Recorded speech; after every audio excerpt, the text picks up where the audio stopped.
Good morning. Welcome to Unity Longmont Spiritual Center on August 22nd, 2021. And we are blessed to have Michael King here with us today to speak and lead us in meditation. And we have for music, Faith Halveson-Ramos. So we will begin with a piece of music from Faith, please. This is Center of Creation by Jennifer Ruth Russell. I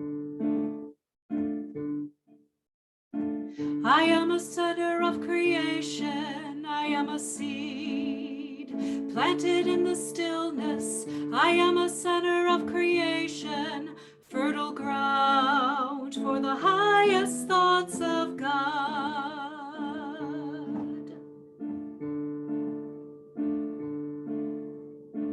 I am a center of creation. I am a tree rooted in fullness. I am a center of creation, fertile ground for the highest thoughts of God. I am a center of creation. I am complete, living in wholeness. I am a center of creation, fertile ground for the highest thoughts of God. Fertile ground for the highest thoughts of God.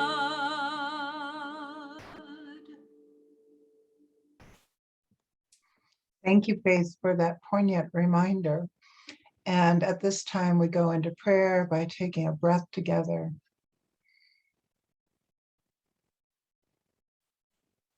Beloved presence, we are fertile ground for divine ideas, for the power of love and life. We celebrate our humanity as a means to contact and experience and cultivate our divinity. We remember in this moment that everything we ever need, we have access to. And one of the things that we have need for is companionship. And we are blessed to spend this time together. And so it is.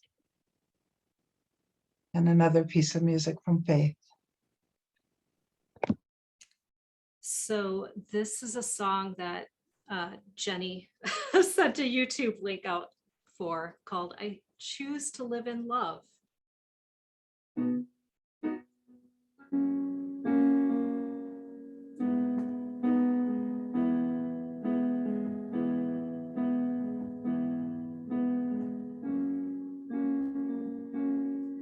I sing like the birds, I grow like the trees. I choose to live in love. I am joy, I am ease. I sing like the birds, I grow like the trees. I choose to live in love. I am joy, I am ease.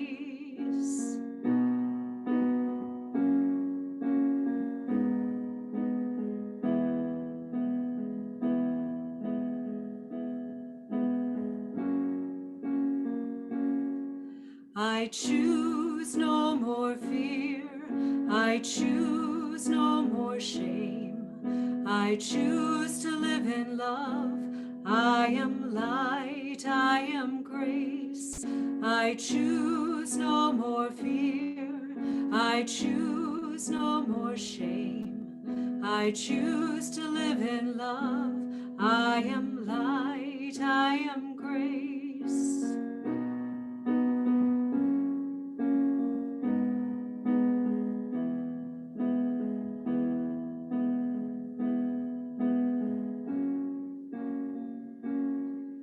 I sing like the birds, I grow like the trees.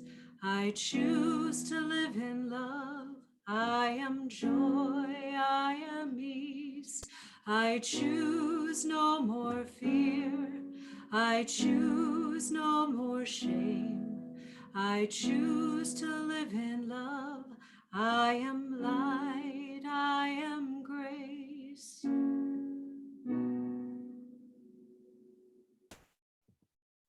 Thank you, Faith, for that beautiful rendition and for learning that song per a request. Thank you.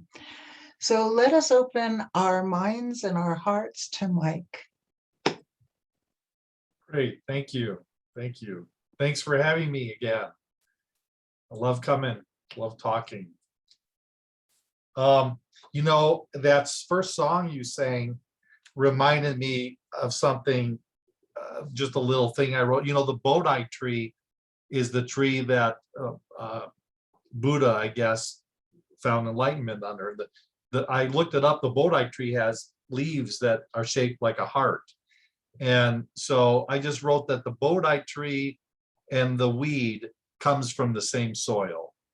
So that just reminded me of that. So I'm going to do, I kind of wrote out a little meditation. And so if we want to go ahead and close our eyes, if you'd like to. And just let whatever is happening in your current experience to be. Just notice. Take a deep cleansing breath, breathing in all the air and space and time that your mind and body needs. It's telling you that I want this space in this moment. Exhale tensions, let go the knots. Let your breath just be natural. And let's just simply notice. Go inward. Whatever your current experience is now. Experience is made of thoughts and images, feelings, emotions, perceptions. Whatever is playing on your mind screen right now. Like an email that appears and then disappears on the screen, you are not that which disappears. You are not that which comes and goes. Your thoughts comes and goes. Feelings comes and goes. You're like the aware screen where emails come on the computer screen and then disappear. They come and they go. Pay more attention to that which is, that which knows. But let's not be interested in changing our experience or getting rid of thoughts, even the thoughts we don't like or feelings that we don't like. Like the computer screen, be open, aware, and inviting. The show changes like a TV screen. We can change the channels of thoughts, feelings, perceptions, but the screen is not affected. It's open, clear, inviting. See in this moment that you are this infinite, clear screen of awareness. You are the one that notices the thoughts and images. You are not just the thoughts and images. In fact, there's never or could never be a thought, feeling, or perception that you, this aware openness, does not know.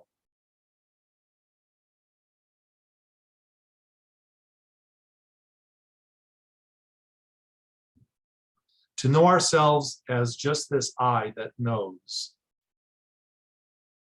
is the first step many people take in freedom. It's so simple, yet so powerful. We're not our thoughts. We're not our minds. We're not our feelings. But we've been taught that. We've been taught that We are our minds, our thoughts, our feelings. I don't ever change, but my thoughts change constantly. Sometimes like a whirlwind, can't even keep up with them. You are the space-like aware presence with which all experience is known and with which all experience is made of.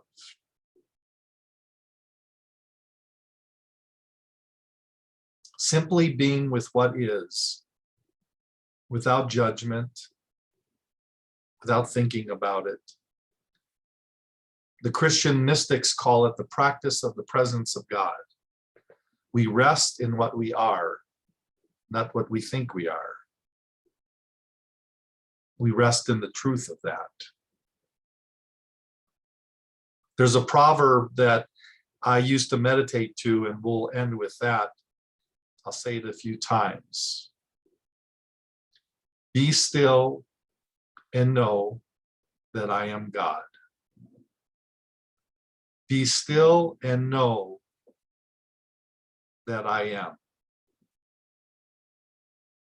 Be still and know. Be still. Be. Give your body and your mind to the world, but give your heart only to God.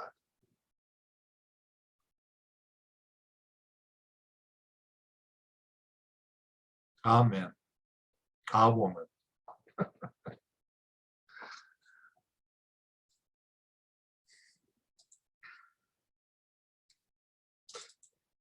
Can I go on to my talk right now, Dave, or do you? Okay. So since Dave asked me, I will say do a few of the poems that I've been working on. One I call the Sabbath, which today's the Sabbath, right?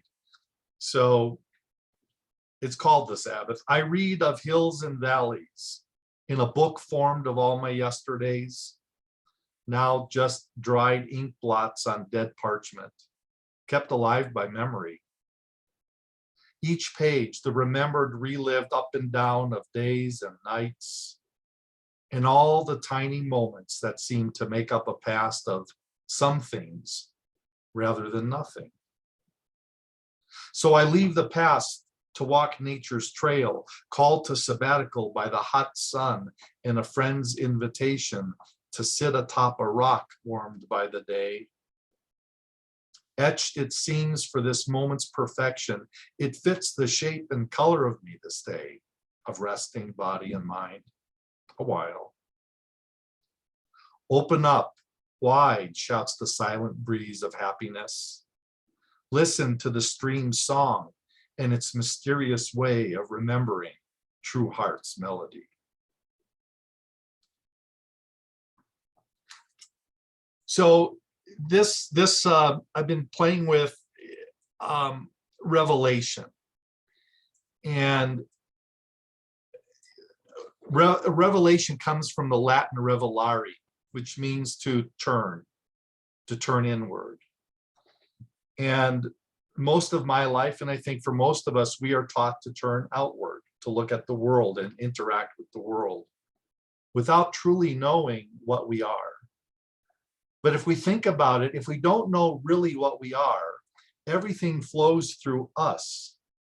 And if we're unsure of us, we're unsure of the world and unsure of the relationships in the world. So to me, that's the inward facing path. It's the question, what am I really? And along with that is, what is reality? And is there one reality that we share, or are there multiple realities? So to know oneself is the highest knowledge. Above the entrance to the temple at Apollo in Delphi, the inscription, it's no longer there, but it tells us, know thyself. Jesus tells us plainly, the kingdom of God is within. We look there first. And it makes sense because, as I said, everything is known by I. You know, our first name, even before our Christian given name of Mike or Judy or Deva, is I. You know, if I said Deva, well, Deva's a pretty interesting name. I don't know if I've ever met another Deva, but there's a lot of Mikes and a lot of Michaels. So I could be in a group, Michael, I may or may not answer, but I always know I. Even before my name, I know that I am.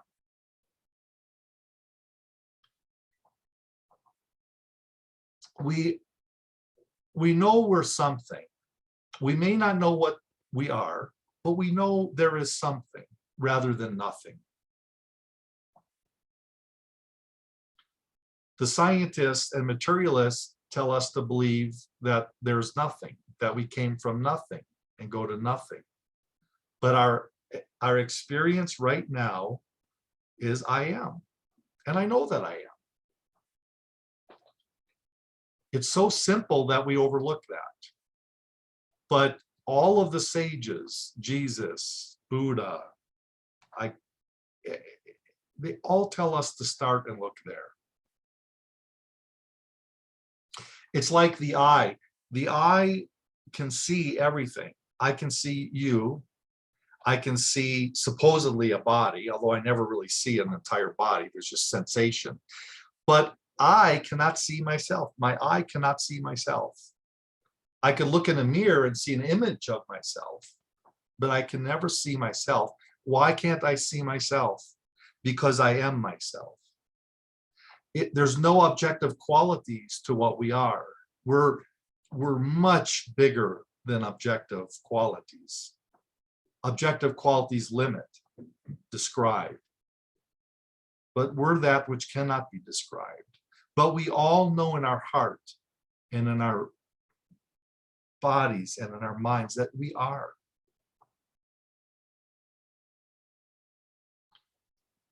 Like the sun, we're self-illuminating.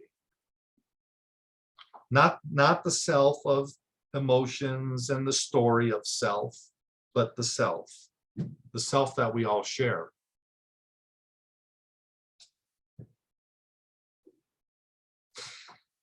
One of the things that I liked as a mind trick, I guess, is to try, and you could join me, try to think of nothing. Try as hard as you can to think of nothing.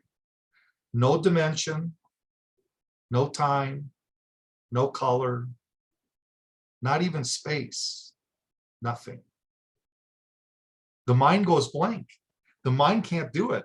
The mind will start jumping around. You might have colors, you might think of space, but that's what the mind does. See, the mind is the activity of what we are, this peaceful openness.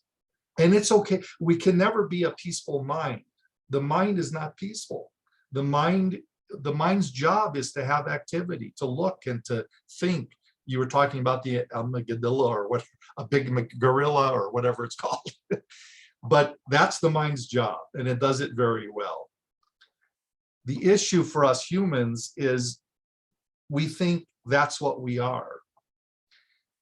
This human part of us, the animalistic part of us. But what about the beingness, the human beingness?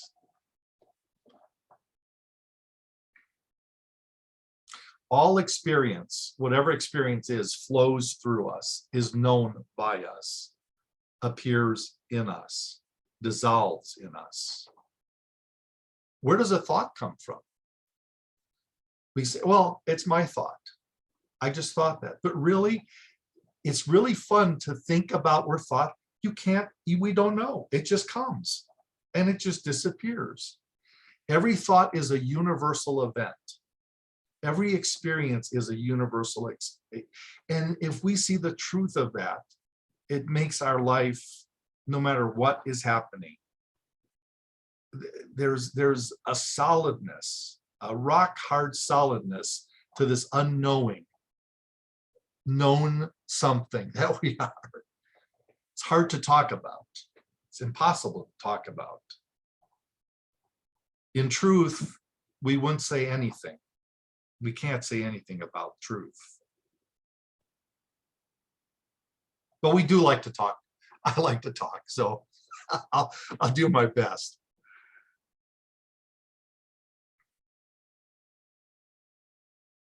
The big revelation for me came when I could see that beyond a shadow of a doubt, and there was enough experiences to say, I am here, and I know that I'm here. And each of us can say that. We can't really be certain. We're not 100% certain of that. We're less than 100% certain if we go beyond that.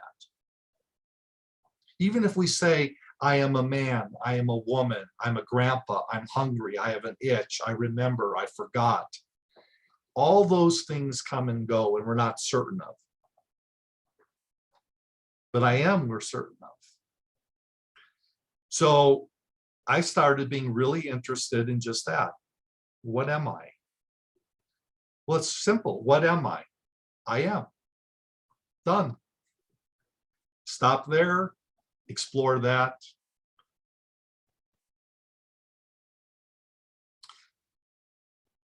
So the teaching says to give our attention and devotion to the I am, not to the things that come after I am, that we're aware of.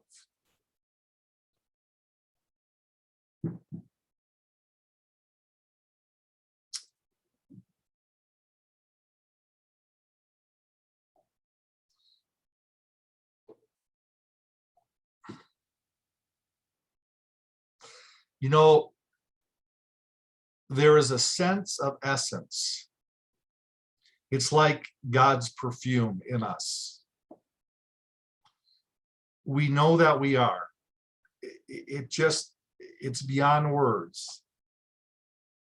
In our mind, it's God's signature in our mind, this I.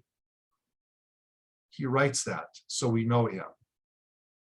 And we feel it as this sense of beingness, this here-ness, that I am present, presence.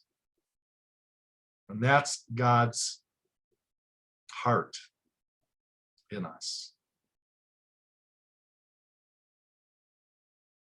Like a busy, I was in England and I was amazed at the train stations and things were coming and going. And there's a metaphor of the I that we are is like the platform in this busy train station. Thoughts come they come from, we don't know. They're universal events. They come, they're loaded. Sometimes the people come off in a rush. Our thoughts come in a rush. They stay with us for like that and they're gone. And then another thought comes. Feelings stay with us a little longer. Perceptions come and go, just like the trains. But the platform, it's just there. Unaffected, open, inviting, willing.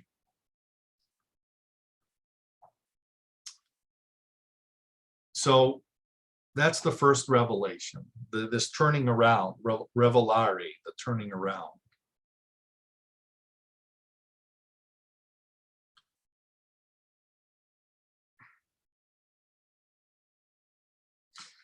I think somewhere in the Bible, David, you would probably know, it says there is a peace that surpasses all understanding. I don't know if Jesus said that. And it's not peace of mind. It's peace that surpasses the mind. Another metaphor that I love is a metaphor of a beautiful pearl necklace. If you think about the necklace as each pearl is unique, and each pearl could be a thought or a feeling or an experience or an event or a perception. But you look at the beautiful necklace, what is it held together by? An invisible string.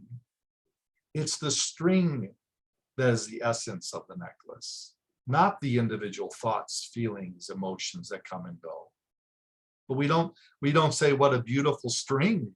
No, we say what a beautiful necklace that is. But it is the invisible string that holds us all together. That's really beautiful. It's so simple and so easy, yet so sometimes very hard. Jesus said it he told us, I am, not him as a person or even him as this person that is special in any way from us. We are that. He says, I am. This I am that we all are is the way, the truth, and the life. And no one comes to the Father except through me. So we do need to turn around. Who am I that Jesus tells us we are?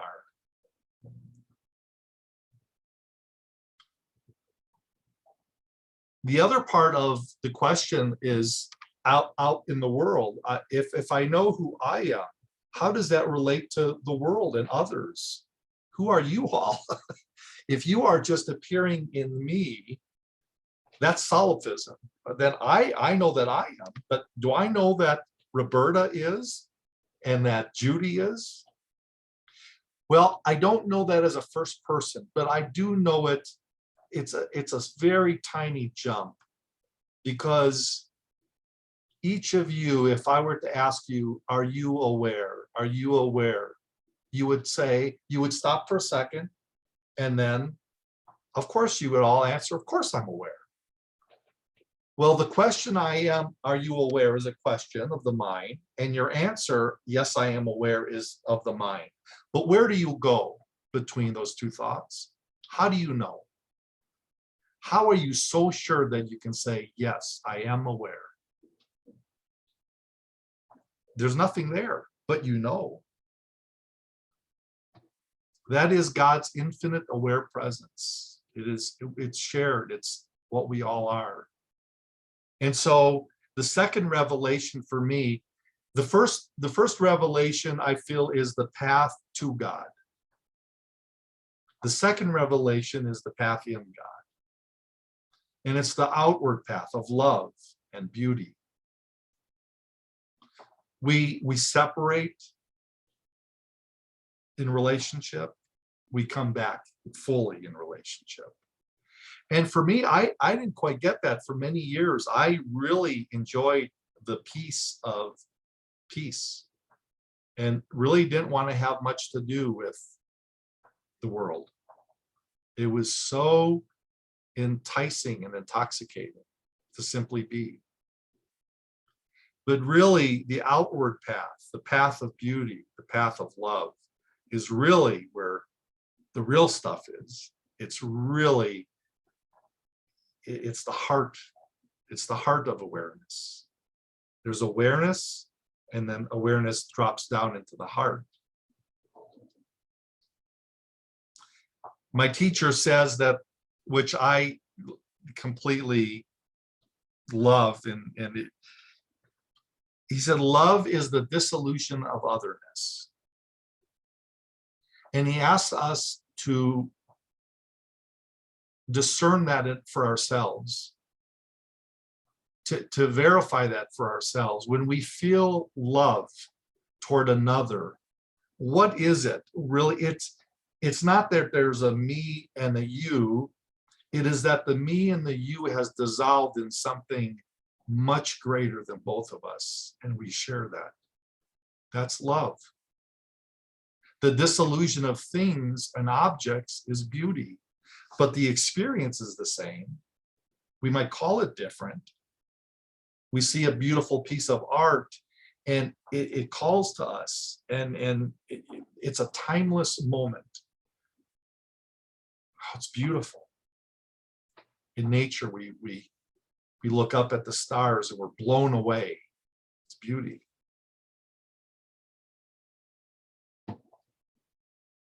The Hindus say it this way. They say, Tat Twamasi, that thou art. They also say, Sat Chit Ananda. Sat is beingness, Chit is consciousness, Ananda is bliss.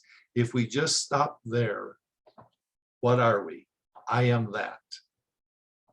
The rest of it takes care of itself. You see, we want to be in control. We think we this I that is more like IBM, like an incorporated company of I plus the body and the mind, IBM. That has to be in control of the world. Otherwise, I might not make it. There's that fear of being whatever.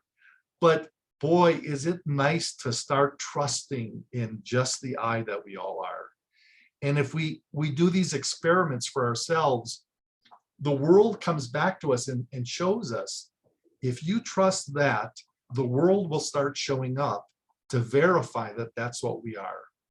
And then we get more excited about doing more experiments and saying, okay, I'm not going to control this. I'm just going to be, and just go with it, the flow of it. Don't push the river. Get yourself a nice boat. We are a nice boat.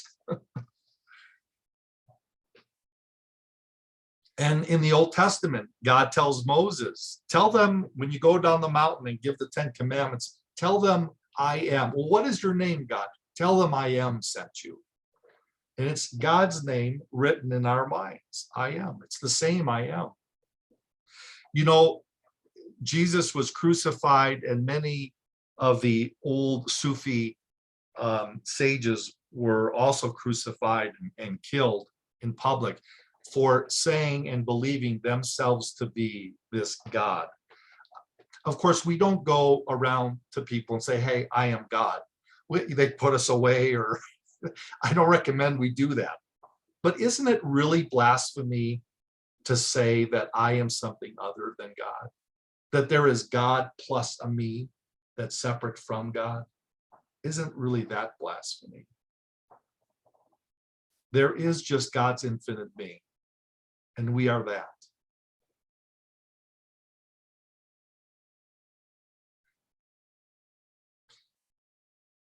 It is said that as something,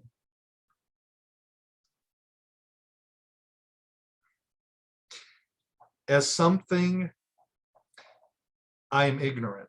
There is ignorance. I'm not ignorant, like stupid. There's ignorance or veiling.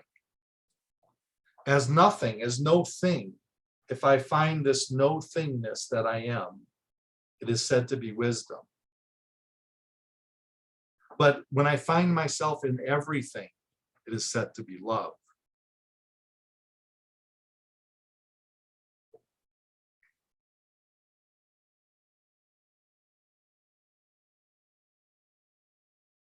And haven't you found that God hides in plain sight? That when you are in the flow of things, that everything and everywhere is a sign. What was so ordinary just stands out in a different way. It's not what we see, it's how we see. But we must have a desire. That's that interesting. We must first become a seeker to become a finder. And we must have this burning desire to know ourselves and to know God. And then we just look, listen, he and she, everywhere, every when, everything. So those are the two revelations. The first internal revelation, knowing what I am, and then the outward path, the path of beauty and love. That it's not just me that am, but we all share that same I am. And that the second revelation is, I don't want to compare them, but it is, I'm glad that I was told to go to do the outward path, not to just do this inward path, because I would have ended up in a cave somewhere. I mean, truly, or become a monk. And I don't want to do, and especially here in America, we like the world. We enjoy, people and music, and we enjoy this world. So I don't know where I'm at, but I think that I'll do one more poem and then I'll call it quits. Let's see here.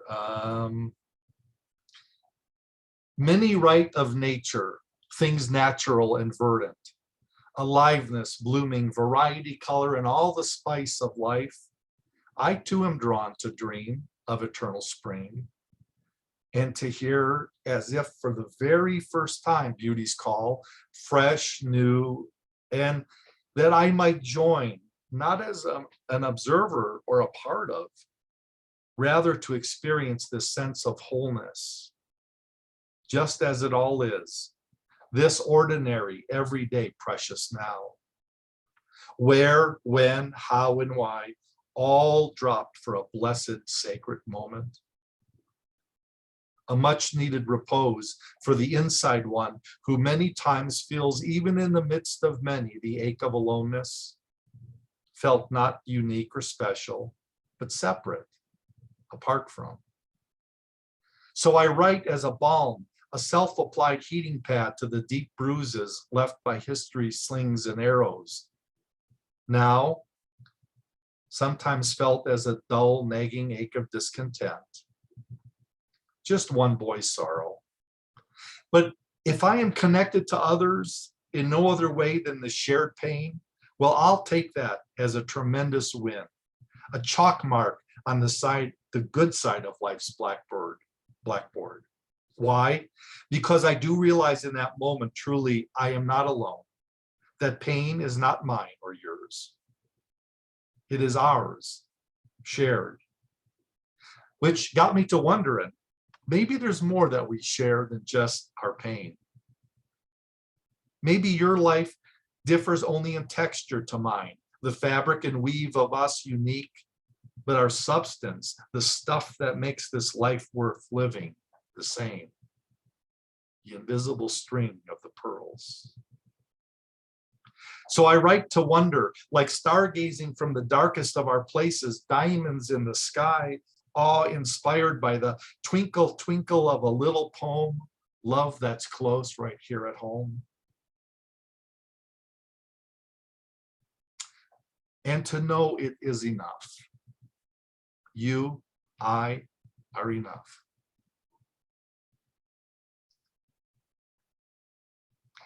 I write of the mundane, everyday mechanics of life and the beginnings of a new life where even the most procrastinated duties and obligations are transformed, made whole, not by words or deed of writing, not made at all. And I write not for acceptance sake, for that would be a book of fiction about a man still looking in all the wrong places. Just another victim's storyline of a life ending in tragedy. And in my case, with a little comedy thrown in for good measure. So I write. Thank you. Thank you, Mike. Very, very touching and brings us all into the same platform. Thank you. So we will hear a piece of music from Faith. This is Allowing by Susie Hulcher.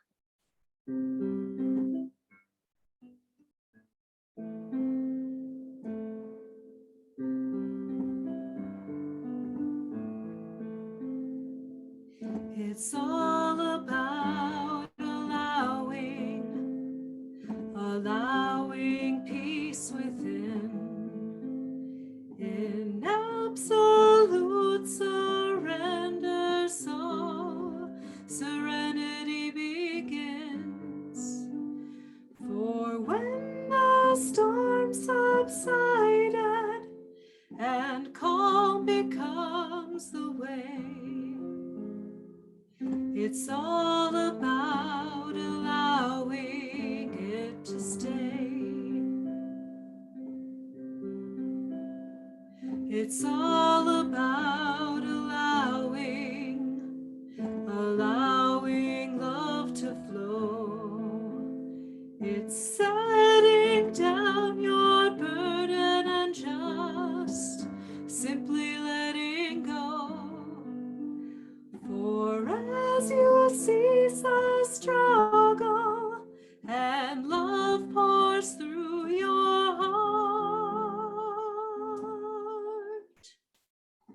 it's all about allowing it to start.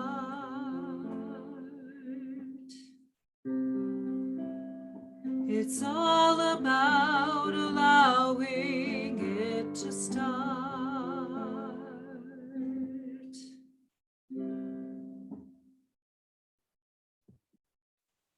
Thank you, Faith.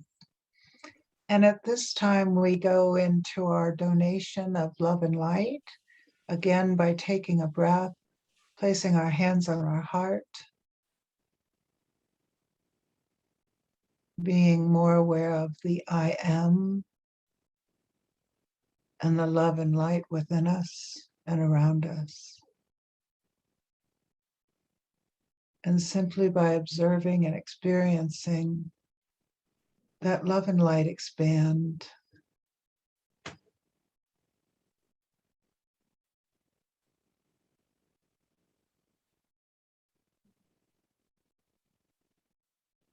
We have a deep inner knowing that that love and that light are shared with all. That love and that light connect us, are us.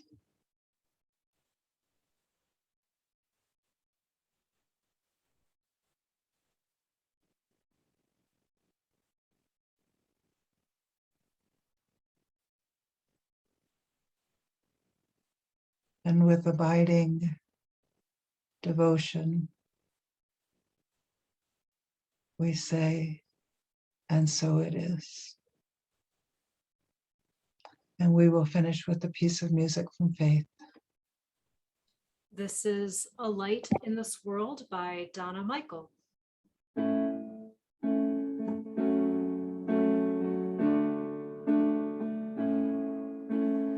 I am a light, I am a light, I am a light in this world. I am a light, I am a light, I am a light in this world. And I shine, and I shine, and I shine so bright. And I shine, and I shine, and I shine so bright. You are a light, you are a light, you are a light in this world. You are a light, you are a light, you are a light in this world. And you shine, and you shine, and you shine so bright. And you shine, and you shine, and you shine so bright.